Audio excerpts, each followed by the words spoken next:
नमस्कार दोस्तों, welcome back to my channel friends. मैं आप सबका अपने चैनल स्टॉक्स फॉर लाइफ पे बहुत स्वागत करता हूं। Welcome to STFL family. Dear family members, बात की जाए इन्फो एज बहुत ही बड़ा दोस्तों मल्टीबाय कर रहा है अपने टाइम का। लेकिन दोस्तों उस शेयर में आज हमें क्रैश देखने को मिला। तकरीबन दोस्तों 7 से 8%, इवन मैं बोलूँ तो 9% रफली आज के इंटरडे लो बना रहा था। तो भाई अचानक से कोई शेयर दोस्तों 9% क्यों गिरता है, इसके पीछे होती है एक तगड़ी वजह। सेम दोस्तों वाइस वर्सा, अगर कोई स्टॉक भागता है तो भाई इसके पीछे भी वजह ही होती है। तो फ्रेंड्स वो कौन सी वजह थी और इन्फो एज में करना क्या है, बिकॉज एक इंपॉर्टेंट लेवल को उसने ब्रेक किया। लेकिन अच्छी बात है कि 5,000 के ऊपर सस्टेन करेगा दोस्तों। जब तक वो 5,000 के ऊपर सस्टेन करता है तो अच्छी बात है, लेकिन उसको तोड़ने से ही एक मेजर गिरावट में भी पॉसिबल देखने को मिले। तो कौन से न्यूज़ की वजह से फ्रेंड्स आज ये शेयर प्राइस क्रैश हुआ, पूरी दोस्तों चर्चा इस वीडियो में होगी। जल्दीबाजी बिल्कुल भी ना करें, एकदम बारीकी से समझने की कोशिश करें, तभी फ्रेंड्स आपको समझ में आएगा कि असल में करना क्या है। चैनल फर्स्ट टाइम होंगे सब्सक्राइब कर सकते हैं इस तरह क्वालिटी कंटेंट को सबसे पहले एक्सेस करने के लिए। Now without dealing any further time let's begin. कैसे छोटी सी सूचना है कि भाई एचयूएल का शेयर क्यों गिर रहा है, इसके पीछे की वजह क्या है, सुप्रीम कोर्ट का मामला है। नहीं देखी वीडियो दोस्तों, बहुत कुछ मिस कर जाके इस वीडियो को जरूर देखें, एकदम रिक्वेस्ट है, क्योंकि इन सब न्यूज़ की वजह से ही आपको एक डिसीजन लेने में आसानी होती है। Now without dealing any further time let's begin. तो गाइस अगर इन्फोएज की बात की जाए, भाई नौकरी.com इन्हीं के ही बिजनेस आते हैं और दोस्तों नौकरी भी इन्हीं के दूसरे नाम है। तो इन्फोएज इंडिया बहुत ही बड़ा मल्टीबैगर है, 5100 के लगभग दिखाई पड़ता है, 5,000 के लगभग। और आप देख सकते हैं क्या रैली देखने को मिली। कोविड के टाइम में उससे ज़्यादा गिरा नहीं है, उसके बाद एक नया ऑल टाइम हाई लगा दिया। तो भाई बहुत तगड़ा इनके मोमेंटम देखने को मिल रहा है और सही में दोस्तों सदियों का एक बहुत बड़ा मल्टीबैगर देखने को मिल रहा है। आज 7% से भी ऊपर टूटा, ऐसा क्यों? लेकिन उससे पहले दोस्तों अगर आप देखें तो पिछले 6 महीने से आपको पता है फ्रेंड्स कि अगस्त के महीने से भी मार्केट क्रैश ही था। आप समझ के चलिए, मीन्स बहुत ही बॉटम से रिकवर हो चुका था। लेकिन ध्यान दीजिएगा 55% कहाँ से दोस्तों भाग चुका था। अभी की बात की जाए तो मार्च अप्रैल मई जून को छोड़ के बाद दोस्तों अगस्त से बात की जाए तो अगस्त से लेके पूरा अभी तक की महीना में दोस्तों कितना रिटर्न दे चुका है, 55%। मीन्स मोरलेस 55% दोस्तों भाग चुका, 1800 पॉइंट तेज है। और फ्रेंड्स इतनी तेज़ी की बस एक ही वजह है कि इनके आने वाले थे आईपीओ। अब दोस्तों आप बोलिएगा कि भाई तो लिस्टिंग है, आईपीओ कैसे? नहीं दोस्तों, एक सब्सिडरीज हो सकती है जिनका इनमें अच्छे खासा निवेश है, मीन्स ये कंपनी में निवेशित है, उनका नाम है जोमेटो।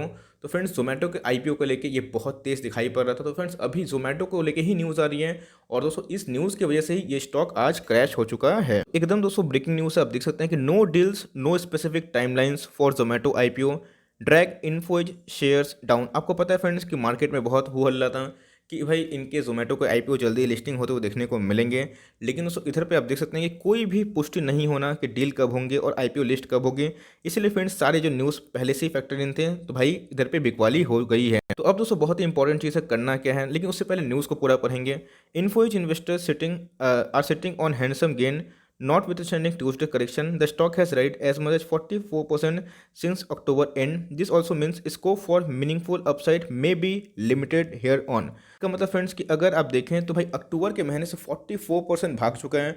और जहां दोस्तों न्यूज़ होता है कि ये आशा होता है कि भाई ये कंपनी बोनस देंगे, स्प्लिट देंगे, इनके लाइक लिस्टिंग होगी सब्सिडरी की, तो भाई उधर पे अगर रैली आती है तो अगर उधर पे डिसअपॉइंटमेंट देखने को मिलता है तो दोस्तों एक ह्यूज प्रॉफिट बुकिंग देखने को मिल जाती है। फ्रेंड्स इधर पे ध्यान से पढ़ने वाली बात यह है कि इनके आए थे Q3 के नंबर्स। मैंने फ्रेंड्स सबसे पहले आपको बताया था कि देखिए प्रॉफिट में बढ़ना वो अलग बात होती है, लेकिन रेवेन्यू नहीं बढ़ रहा है। और दोस्तों जिस हिसाब से ये स्टॉक है, ऑफकोर्स अच्छा स्टॉक है, लेकिन मुझे बहुत ही ओवरवैल्यूड दोस्तों अभी भी लगता है।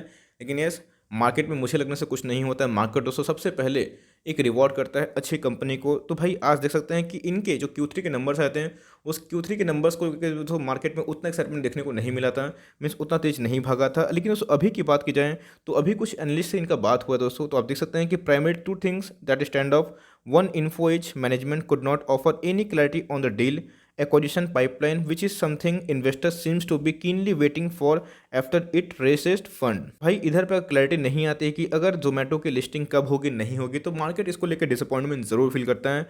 In the call Hitesh Oberoi, managing director and CEO, said it takes time to cook a deal and often it's a case of two steps forward, one step backward. So these things are not easy to execute. We are still hopeful, but I won't say that we can't give you a clear timeline right now. Guys इधर पे एक अनिश्चितता आ जाता है, uncertainties, और market को पता ही है कि अनसर्टनिटीज कैसे लगते हैं। तो anyways analyst from ambit capital private limited point out since racing $250 million via qualified QIP placement in August 2020, Infosys conservation with potential acquisition targets have progressed, but it is not able to guide for a specific timeline of M&A and its core vertical like match matching and reality. तो दोस्तों इधर पे आप देख सकते हैं कि अगर बात की जाए ज़ोमैटो को लेके, अगर कोई पुष्टि नहीं देते हैं और अगर दोस्तों मार्केट में इसको लेके पहले से ही एक अनुमान है। सपोज दोस्तों मैं आपको एग्जांपल लेना चाहता हूँ कि मार्केट कैसे रिएक्ट करता है। सपोज दोस्तों मैं अगर बोलूँ कि भाई ठीक है, मैं आपको डेली 5-6 वीडियो अपलोड करके दूंगा, जहाँ सिर्फ और सिर्फ वो कंटेंट मिलेगा, क्वालिटी मिलेगी, लेकिन दोस्तों समहाउ मैं उधर पे अपने प्रॉमिस को फुलफिल नहीं कर पा रहा हूँ। और आप दोस्तों मुझे फॉलो अगर बाई चांस करते हैं तो आप वेट करेंगे। अगर दोस्तों इस एक्सपेक्टेशन में अगर मेरी वीडियोस कंप्लीटली नहीं आएगी, कंटेंट नहीं रहेगा सही, तो आप निराश हो जाएंगे और आप डिसअपॉइंटमेंट फील करेंगे। सेम दोस्तों अगर आप शेयर होल्डर हैं, अगर आप इस उम्मीद में शेयर को लेकर रखें हैं कि भाई चलिए बाद में बम फूटेगा बिकॉज इनके वैल्यूएशन अनलॉक होंगे, अगर उस उधर पे पुष्टि नहीं मिलती है। आपने देखा कि आर्कन IRC1 में क्या हुआ दोस्तों, मार्केट में बहुत जगह पे यही था कि बोनस मिलेगा, स्प्लिट मिलेगा, लेकिन मिला कुछ नहीं, घंटा बस खाली डिविडेंड की बात की जाए तो वही हमें देखने को मिली मोर और लेस। लेकिन दोस्तों इधर पे देखिएगा कि बात की जाए, आर्कन को छोड़ दीजिए, उसकी बात नहीं कर रहा हूँ, लेकिन इन्फो एज में क्या हुआ, जहाँ पे मार्केट का अनुमान था कि फेब में, मार्च में इनकी IPO की बात आ सकती है, लेकिन फेब दोस्तों अब खत्म होने को है, बस 10-12 दिन ही बाकी देखने को मिल रहा है। और जहां बड़े बड़े IPO ने दोस्तों दे दिए दोस्तों, तो मार्केट में इसको लेके ज़रूर एक चर्चा है कि भाई इनके IPO कब लिस्ट होंगे। तो इसलिए फ्रेंड्स मार्केट बहुत रिएक्ट होता है, जल्दी रिएक्ट करता है, तो उधर पे हमें एक थप्पड़ देखने को मिल गया। और होता है दोस्तों, अगर मान लीजिए कोई शेयर इतना भागेगा तो भाई उसमें गिरावट होना एकदम लाजमी है, अगर वो फुलफिल नहीं कर पाती हैं। एनीवेज अगर आप इसका बॉटम देखिए 52 वीक पहले मीन्स एक साल पहले, तो 1500 का स्टॉक था और तो 6,000 तक भाग गया था। थोड़ी ना कोई 50,000 भाग जाएगा इतनी तेजी से, है ना। मीन्स गिरेगा भागेगा, यही साइकिल होता है। कोई एक अंधाधुंध भागेगा तो फ्रेंड्स उसको तो गिरावट देखने को मिलेगा। 65,000 करोड़ की मार्केट कैप है, इसका मतलब लार्ज कैप मल्टी बैगर ये साबित हुई है पिछले कुछ सालों में। इधर पे एक चीज़ देखना बनता है कि इंडस्ट्री पे कितने के हैं भाई, 79 के लगभग, और इनकी दोस्तों 248 की पी दिखाई पड़ रही है, जो अपने में ही दोस्तों बहुत बड़ी है। इसलिए वैल्यूएशन वाइज बात की जाए तो बहुत ही महंगे लाइक इनके वैल्यूएशन हो चुके हैं। और ऐसे बहुत सारे न्यूज़ की फैक्टर इन होने की वजह से मार्केट ने दोस्तों बहुत ही सुप्रीम वैल्यूज़ को दिया था, लेकिन डिलीवरीज में दोस्तों हम उतना दम दिखाई नहीं दे रहे, मतलब लोग अभी भी डिलीवरी स्टिक से नहीं उठा रहे हैं। अब सबसे इंपॉर्टेंट चीज़ दोस्तों करना क्या है, वो सबसे इंपॉर्टेंट होता है। बिकॉज देखिए मार्केट में न्यूज़ आती है और न्यूज़ का इम्पैक्ट जाता भी है। अब देखिए कंपनी बर्बाद नहीं होगी, है ना। अब कंपनी ने लाइक क्या कहते हैं, डिनाई नहीं किया, लेकिन कंपनी ने बोला कि मैं टाइमलाइन नहीं दे सकता, इसके लिए दोस्तों प्रॉफिट बुकिंग देखने को मिली।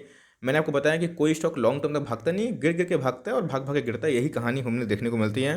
तो नौकरी की बात की जाए दोस्तों तो अच्छा स्टॉक है, लेकिन इधर पे एक मीन्स ओवर बॉट जोन में जा चुका था, उसके बाद करेक्शन देखने को मिला। तो गाइस अगर अभी की बात की जाए, उसके बाद एक बजट के पहले नॉर्मल जो प्रॉफिट बुकिंग देखने को मिलती है वही देखने को मिला। अभी की बात की जाए तो एक लेवल से 5,500 के लेवल से ये थोड़ा सा क्या काफ़ी क्रैश होता हुआ देखने को मिल रहा है। और अभी की बात की जाए तो एकदम दोस्तों मीडियन पे ट्रेड करता हुआ देखने को मिल रहा है, मीन्स 5 शेयर के लगभग दिखाई पड़ रहा है।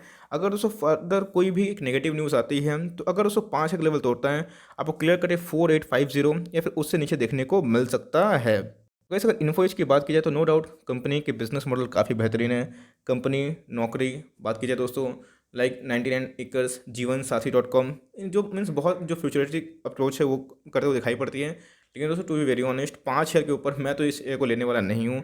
इधर पे एक डिप आया था तो वो दोस्तों एक बाई हो सकता है, लेकिन यस इस डिप का इंतजार कर भी सकते हैं, नहीं भी कर सकते, मर्जी है आपकी, लेकिन इसका टूटना घातक हो सकता है। तो बहुत ह्यूज प्रॉफिट मीन्स बैठे हुए हैं, तो अपने दोस्तों प्रॉफिट को बचाना आपका फर्ज बनता है। मैं दोस्तों प्रॉफिट बुकिंग करने की राय नहीं दूंगा, वो आपका कॉल होगा, लेकिन मेरे हिसाब से आप अपना एसएल जरूर ले काम करें। तो भाई ये दोस्तों अल्टीमेट एक सपोर्ट जोन पे है, जिसका दोस्तों 5 शेयर के लगभग ऊपर सपोर्ट होना इंपॉर्टेंट है। अगर इसको तोड़ता है तो 4850 और फॉलोइंग दोस्तों फॉलोड बाई 4700, अगर उनको भी तोड़ता है, अगर उसमें गिरावट फर्दर होती है तो दोस्तों हमें वो बात की बात होगी, तब मैं कवर कर दूंगा। लेकिन यही न्यूज़ की वजह से मार्केट का सेंटीमेंट खराब होता हुआ देखने को मिल रहा है। मेरे हिसाब से दोस्तों अभी की अगर आरएसआई की बात की जाए तो हमें 52 के लगभग दिखाई पड़ रही है। तो मतलब आरएसआई बोलती है कि ज़्यादा ये ओवरबॉट या फिर ओवरसोल्ड नहीं है, मीन्स मीडियोकर ही रेंज में देखने को मिल रहा है 50-52 के लगभग में, जो बहुत ज़्यादा नहीं होती हैं। मैकडी की बात की जाए तो भाई न्यूट्रल है, मीन्स वैसा कोई सिग्नल हमें देखने को नहीं मिला। लेकिन उसको एक से देख सकते हैं वॉल्यूम अचानक से बढ़ गया, मीन्स आज बहुत तेज़ी से बिकवाली देखने को मिली। अब ऐसा नहीं दोस्तों कि आज गिरा है तो कल भी गिरेगा, ऐसा नहीं होता है। हो सकता है फ्रेंड्स कि कल अगर मार्केट लाल हो तो ये भी खुले गिरे और उसके बाद फिर से एक राइस देखने को मिले। अगर कोई स्टॉक में गिरावट होती है तो ऐसे डायरेक्टली नहीं गिर जाता है, गिरेगा भागेगा, गिरेगा कॉन्संट्रेशन करेगा, ऐसे भागता है ना। तो सेम दोस्तों को चढ़ता है तो ऐसे ही होता है। तो अगर कंपनी आपको पसंद है तो निवेशित रह सकते हैं। और अगर 5 का लेवल तोड़ता है 4850 को लेवल पे, अगर कंपनी पसंद आती है तो थोड़ा थोड़ा निवेश कर सकते हैं। हो सकता है कि लॉन्ग टर्म में आपको जरूर रिवॉर्ड करे, लेकिन ये अगर जैसे मैंने बताया कि अगर न्यूज़ कंफर्म हो जाती है कि जोमेटो का आईपीओ आने वाले हैं तो दोस्तों दुगनी रफ्तार से भागेगा।